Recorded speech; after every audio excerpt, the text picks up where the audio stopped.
प्रिय विद्यार्थियों, आज की इस ऑनलाइन कक्षा में आपका स्वागत है। आज हम छाया मत छूना कविता के अंतर्गत तीसरे पद्यांश को पढ़ेंगे। उसके भावार्थ को, उसकी व्याख्या को समझने का प्रयास करेंगे, उसके काव्य सौंदर्य को पढ़ेंगे। और तो आइए हम शुरू करते हैं। तीसरा पैराग्राफ। कवि कहता है, दुविधा हत साहस है, दिखता है पंथ नहीं। देह सुखी हो पर मन के दुख का अंत नहीं। दुख है ना, चांद खिला शरद रात आने पर। क्या हुआ जो खिला फूल रस बसंत जाने पर। जो न मिला भूल उसे कर तू भविष्य वरण। छाया मत छूना मन होगा दुख दूना। दुविधा हत साहस मतलब दुविधा के कारण साहस का नष्ट हो जाना। पंथ का मतलब रास्ता होता है। देह मतलब शरीर। शरद मतलब सर्दी। रस बसंत रसीली ऋतु बसंत। वर्ण करना स्वीकार करना। कवि कहता है कि माना कि तुम्हारा साहस मन की दुविधाओं के कारण, दुविधा अनिश्चितता होती है, क्या करे क्या ना करे, यही दुविधा की स्थिति होती है। तो माना कि तुम्हारा साहस मन की दुविधाओं के कारण नष्ट हो गया है। सफलता मिलेगी या नहीं, असफलता मिलेगी, यह मार्ग ठीक है या गलत है, इन्हीं दुविधाओं के कारण तुम्हारा साहस समाप्त हो गया है। दिखता है पंथ नहीं, तुम्हें आगे बढ़ने का कोई रास्ता नहीं दिखता है। देह सुखी हो, चाहे तुम भले ही शरीर से सुखी हो, पर मन के दुख का अंत नहीं। परंतु मन में, हे मन, तुम्हारे असीम दुख है। सुख सुविधाओं के होते हुए भी तुम मन से प्रसन्न नहीं।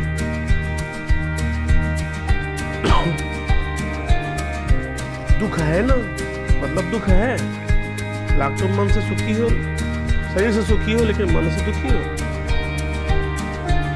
अर्थात सुख सुविधाओं से संपन्न शरीर को मन का कष्ट जरूर रहता है। चांद खिला शरद रात आने पर न चांद खिला। कवि कहता है कि तुम्हें इस बात का दुख है कि शरद रात आने पर आकाश में चांद नहीं खिला। आप जानते हैं कि शरदकालीन जो चांदनी रात होती है वो बहुत ही मनमोहक होती है, बहुत ही रोमांचित कर देने वाली होती है और मनुष्य के लिए सबसे सुखद समय होता है शरद रात। क्योंकि वर्षा ऋतु के पश्चात जब आसमान स्वच्छ हो जाता है, उस समय चंद्रमा की जो किरणें होती हैं एकदम पृथ्वी पर सीधी सीधी पड़ती हैं। बहुत ही चटक चांदनी होती है, चमकीली चांदनी रात होती है, बहुत ही अच्छा प्रकाश होता है। इसलिए जो प्रेमी जोड़े हैं, नायक नायिका हैं, उनके मिलन का यह आदर्श समय होता है, आदर्श ऋतु होती है। तो कहते हैं कि शरद रात आने पर आकाश में चांद नहीं खिला। आशा यह है कि खुशी के अवसर पर भी तुम मन से प्रसन्न न हो सके। और यदि क्या हुआ जो खिला फूल रस बसंत जाने पर, और यदि रसमय बसंत चला जाए और फूल खिले तो फूलों का क्या लाभ। अर्थात फूलों के खिलने की जो उपयोगिता, जो महत्ता बसंत ऋतु में है, वो बाकी ऋतु में तो नहीं। तो रसमय बसंत के चले जाने पर फूल खिले तो फूलों का भी क्या लाभ। आगे कहते हैं, माना कि तुम्हें उचित अवसर पर उचित प्रसन्नता मिल पाई, ठीक है, फिर भी जो न मिला भूल, जो नहीं मिला, जो नहीं मिल पाया, जो इसे पाने में तुम असफल रहे, उसे तुम भूल जाओ। कर तू भविष्य वरण, और आने वाले समय को संवारने का, बनाने का प्रयत्न करो, प्रयास करो। नए लक्ष्य बनाने का, नए लक्ष्य को पाने का, नई मंजिलों को पाने का प्रयास करो। तो भविष्य वर्ण छाया मत छोड़ो, मन में बसी यादों को कल्पनाओं में न जियो। अतीत के स्मृतियों में अपने मन को न बसाओ, न खोने दो। अपने वर्तमान को स्वीकार करो और जीवन जियो, वरना तुम्हारे जो मन का कष्ट है वह बढ़ जाएगा। और जब मन का कष्ट बढ़ेगा तो आप बहुत दुख पाओगे। छाया का अर्थ है सपना या काल्पनिक संसार। कवि ने काल्पनिक संसार से बचने के लिए कहा है, क्योंकि इससे मनुष्य को सुख की बजाय दुख मिलता है। छाया मत छूना का अर्थ बताया गया आपको, कल्पना या अवास्तविकता की दुनिया से बचना। कभी व्यक्ति के मन में छिपे किस दुख की बात करता है? व्यक्ति के मन में अभाव का दुख होता है, और क्या दुख होगा? इच्छाओं के पूरा न होने का दुख होता है, सफलता के न मिलने का दुख होता है, अपनी मनचाही इच्छा पूरी न होने का जो है वो दुख होता है। और व्यक्ति के मन में टीस हो जाती है, उसे बहुत दर्द देता है, बहुत कष्ट देता है, बहुत सालता रहता है कि उसकी फला इच्छा, अमुक इच्छा ठीक समय पर नहीं पूरी हो सकी। यही दर्द है, और कौन दर्द है, और कौन दुख होगा? जो न मिला भूल उसे कर तू भविष्य वर्ण का आशय क्या है? मनुष्य को जो नहीं मिल सका, जो न मिला भूल, उसे भूल जाना चाहिए और उसे कर तू भविष्य वर्ण। जो नहीं मिला उसे आगे मंजिल बना करके, उसी को आगे लक्ष्य बना करके उसे पाने का पूरा प्रयास करना चाहिए। और आने वाले समय में आशा भरी दृष्टि से उसकी ओर देखना चाहिए कि ठीक है, लक्ष्य हमें बीते हुए समय में नहीं मिल पाया, लेकिन अब तो मिल जाएगा। प्रयास तो करें। अगर हमारा प्रयास सही दशा और सही दिशा में होगा तो मुझे लगता है उसे पाने में हम अवश्य कामयाब होते हैं। ठीक है, आगे देखें। कवि कहता है कि आज के युग में मनुष्य अपने कर्म पथ पर चलते चलते जब रास्ता भटक जाता है और उसे आगे का रास्ता दिखाई नहीं देता है तो अपना साहस खो बैठता है। कवि का मानना है इंसान को कितनी भी सुख सुविधाएं मिल जाएं पर वह कभी खुश नहीं रह सकता। वह बाहर से तो सुखी दिखता है पर उसका मन किसी न किसी कारण से दुखी हो जाता है। कवि के अनुसार हमारा शरीर कितना भी सुखी हो, परंतु हमारी आत्मा के दुखों की कोई सीमा नहीं होती है। हम तो किसी भी छोटी सी बात पर खुद को दुखी करके बैठ जाते हैं, फिर चाहे वो शरद ऋतु के आने पर चांद का न खिलना हो या बसंत ऋतु के चले जाने पर फूलों का खिलना हो। हम इन सब चीज़ों के विलाप में खुद को दुखी कर बैठते हैं। क्या बताएं, हमारे जीवन की शरद रात आई और चांद नहीं खिला, हमारे जीवन का बसंत आया और फूल नहीं खिला। तो ये अवसर गंवाना और अवसर प्राप्त करना ये जीवन का क्रम है, ये चलता रहता है। हमें उसकी परवाह नहीं करना चाहिए कि नहीं कौन सा अवसर आया हम भुना नहीं सके, हम उसका फायदा नहीं उठा सके।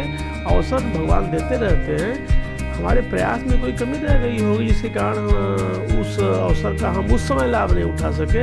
आने वाले समय में उठाएंगे, उसके लिए हमारा प्रयास सही दशा और सही दिशा में होना चाहिए। अन्यथा हम पछताएं और रोए दुखी हो तो उससे भी फायदा तो नहीं होने वाला। कवि ने हमें संदेश दिया इस पद्यांश के माध्यम से कि जो चीज़ हमें न मिले या फिर जो चीज़ हमारे बस में न हो उसके लिए खुद को दुखी करके चुपचाप बैठे रहना कोई समाधान नहीं है, बल्कि हमें यथार्थ की कठिन परिस्थितियों का डटकर सामना करना चाहिए एवं एक उज्जवल भविष्य की कल्पना करनी चाहिए। ठीक है, अब एक बार इस कविता का उद्देश्य, कविता का संदेश आप फिर से पढ़ लें। प्रस्तुत कविता छाया मत छूना में कवि गिरिजा कुमार माथुर ने हमें यह संदेश देने की कोशिश की है कि हमें अपने अतीत के सुखों को याद कर अपने वर्तमान के दुख को और गहरा नहीं करना चाहिए। अर्थात व्यक्ति को अपने अतीत की यादों में डूबे न रहकर अपनी वर्तमान स्थिति का डटकर सामना करना चाहिए और अपने भविष्य को उज्जवल बनाना चाहिए। कवि हमें यह बताना चाहता है कि इस जीवन में सुख और दुख दोनों ही हमें सहन करने पड़ेंगे। अगर हम दुख से व्याकुल होकर अपने अतीत में बिताए हुए दिन, सुंदर दिन या सुखों को याद करते रहेंगे तो हमारा दुख कम होने की बजाय और बढ़ जाएगा, हमारा भविष्य भी अंधकारमय हो जाएगा। इसलिए हम अपने वर्तमान में आने वाले दुखों को सहन करते हुए हमें अपने वर्तमान में आने वाले दुखों को सहन करते हुए भविष्य के लिए अपना रास्ता प्रशस्त करना चाहिए, मजबूत करना चाहिए। और नहीं तो होगा क्या? होगा यही कि हम अपने जीवन के सत्य को भूल जाते हैं, जीवन के सत्य को भूल जाएंगे, जीवन की वास्तविकता को भूल जाएंगे और अपने जीवन की वास्तविकता से हम दूर चले जाएंगे। इसका जो खामियाजा है हमें अवश्य भुगतना पड़ेगा। ठीक है, आगे कठिन शब्दों का अर्थ एक बार देख लें। दूना, दुगुना, सुरंग, रंग बिरंगी, शुद्धियाँ, यादें, मनभावनी, मन को लुभाने वाली, यामिनी, तारों भरी चांदनी रात, कुंतल, लंबे लंबे बाल, यश, प्रसिद्धि, सरमाया पूजी, भरमाया भ्रम में डाला, कबूता का शरणबिन, बड़प्पन का एहसास, मृग तृष्णा, कड़ी धूप में रेतीले मैदानों में जल के होने का छलावा भ्रम, चंद्रिका चांदनी, कृष्णा काली, यथार्थ सत्य वास्तविक, दुविधा हत, दुविधा में फंसा हुआ, पंथ मतलब राह, रास्ता, रस बसंत, रस से भरपूर मतवाली बसंत ऋतु, वर्ण अपनाना। कवि कहते हैं कि यह माना कि दुविधाओं के कारण मनुष्य का साहस समाप्त हो रहा है, उसे लग रहा है कि वह कार्य में सफल रहेगा या असफल, यह राह उचित है या अनुचित, दोहरे चित्त के कारण उसे राह नहीं सूझ रही। वह सुविधापूर्ण जीवन शैली में जीवन जी रहा है और शारीरिक रूप से पूर्णतः स्वस्थ है, अतः दैहिक रूप से तो वह सुखी है किंतु भीतर से उसका हृदय शांत। साहस होते हुए भी दुविधाग्रस्त रहने वाले को रास्ता दिखाई नहीं देता है। शारीरिक सुख के लिए तो अनेक सुख सुविधाएं प्राप्त होने पर भी यदि मन में दुख है तो दुखों का कोई अंत नहीं। यदि शरद ऋतु की रात होने पर चांदनी नहीं बिखरी, चांद नहीं निकला, चांद दिखाई नहीं पड़ा तो हम निराश होने की जरूरत नहीं। बस ठीक है, बसंत ऋतु बीत गई, रस से परिपूर्ण फूल नहीं खिले तो क्या हुआ?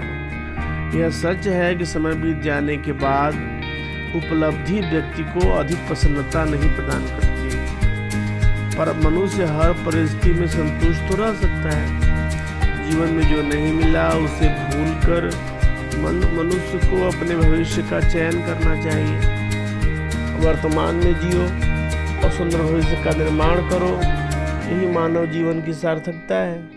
बीती स्मृतियों से उत्पन्न दुख मनुष्य के वर्तमान को तो खराब करता ही है, भविष्य को भी अंधकारमय बना डालता है। इसलिए हमें इस बात का अवश्य ध्यान रखना चाहिए कि हम अतीत की स्मृतियों को याद न करें, नहीं न केवल हमारा वर्तमान बिगड़ेगा बल्कि भविष्य भी हम बर्बाद कर डालेंगे। ऐसा करना कदापि हमारे हित में नहीं।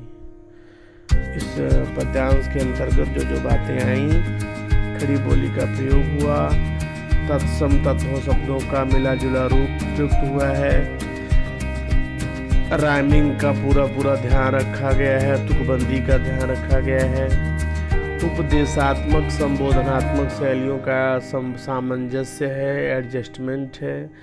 मन को संबोधित करते हुए व्यक्ति सुख दुख के रहस्यों को उद्घाटित कर रहा है, जीवन के सुख दुख की सच्चाइयों का बयान कर रहा है।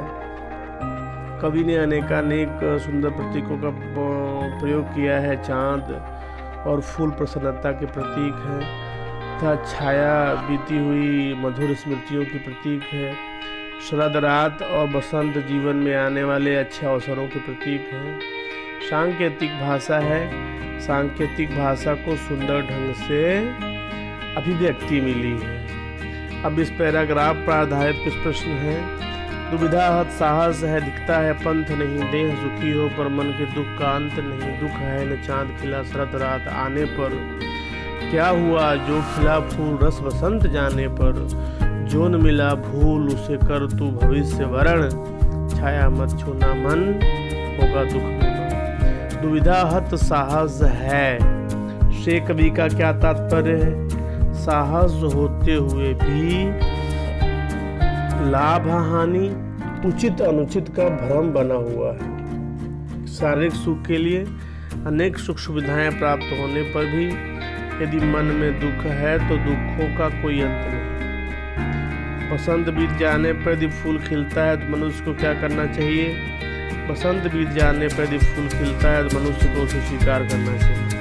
यह सच है कि समय बीत जाने पर प्राप्त उपलब्धि व्यक्ति को अधिक प्रसन्नता नहीं देती है, पर मनुष्य हर परिस्थिति में संतुष्ट तो रह सकता है ना। मिलने वाली खुशियाँ हमें खोना नहीं चाहिए, हमें उसे सजो कर रखना चाहिए। कभी क्या भूलने की सीख देता है और क्यों? जीवन में जो हासिल न हो पाया उसे उस असफलता पर हमें दुखी होने के स्थान पर कभी उसे भूल जाने को कहता है। वर्तमान को सुखी और खुशहाल बनाने की सीख देता है। नहीं तो वर्तमान में जीवन जीना तो दुष्कर हो ही जाएगा। हम अपना भविष्य भी नष्ट कर डालेंगे। आइए ये गृह कार्य करते हैं। इस गृह कार्य में भी आपको 3 प्रश्न दिए गए हैं। आप इन तीनों प्रश्नों का यथाशीघ्र उत्तर लिख करके और या तो अपने अटेंडेंस ग्रुप में भी दे सकते हैं और मेरे ग्रुप में दे सकते हैं। आप लोग अपना गृह कार्य करते ही नहीं करते, इस बात का मुझे बहुत दुख है। आप जल्दी जल्दी इसके उत्तर लिख करके मुझे दें। और अंत में मैं एक बार फिर से पुनः पूरी कविता का भावार्थ आपके सामने रखते हुए अपनी बात समाप्त करूंगा। आप ध्यान से पूरी कविता की एक एक पंक्तियां देखते हुए और उस भावार्थ को समझने का प्रयास करें।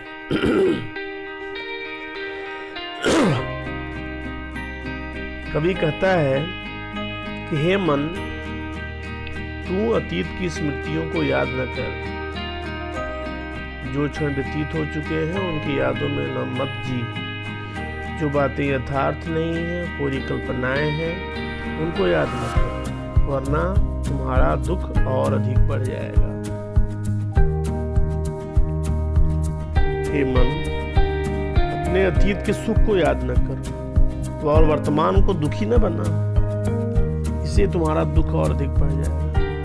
जीवन में रंग बिरंगी सुनहरी यादों का खजाना भरा हुआ है। उनके चित्र भी हमें याद है, तो चित्रों की याद के साथ साथ उसके आसपास की गंध का अनुभव भी मन को भाने वाला होता है। कहेंगे चित्र गंध कैसे देंगे? तो अच्छे फल होंगे तो सुगंधित हो। तारों भरी चांदनी रात समाप्त हो गई है, अब केवल उससे प्रभावित शरीर रह गया। सुख के दिन बीत जाने के बाद उसकी याद रह जाती, जो वर्तमान को और दुखी बना देती। चांदनी रात में कवि को अपनी प्रेमिका के लंबे लंबे बालों में लगे फूलों की याद आती है। जीवन का एक एक क्षण बीती स्मृतियों को स्पर्श कर, बीते हुए यादों को स्पर्श करके व्यतीत हो रहा है। कवि मन को समझाते हुए कहते हैं कि बीती बातों को याद मत करो, नहीं तो दुख और बढ़ जाएगा। कवि ने जीवन के वास्तविक रूप को उद्घाटित करते हुए, व्यक्त करते हुए कहा है, संसार में प्रसिद्धि, सुख, समृद्धि और सम्मान और पूंजी सभी व्यर्थ है। सुख वैभव के पीछे न भागकर मनुष्य को जीवन की सच्चाई का सामना करना चाहिए। प्रसिद्धि, सुख, समृद्धि, मान सम्मान तथा पूंजी आदि के पीछे जितना भागोगे उतना ही भ्रमजाल में फंसते चले जाओगे। मनुष्य के पास जो है और जो नहीं है, इसका वह जितना तुलनात्मक अध्ययन करेगा उतना ही भ्रमित होगा। बड़प्पन का एहसास केवल मृग तृष्णा है, केवल छलावा है, केवल भ्रम है। हर चांदनी रात में अंधकार से भरी रात का अस्तित्व छिपा हुआ है।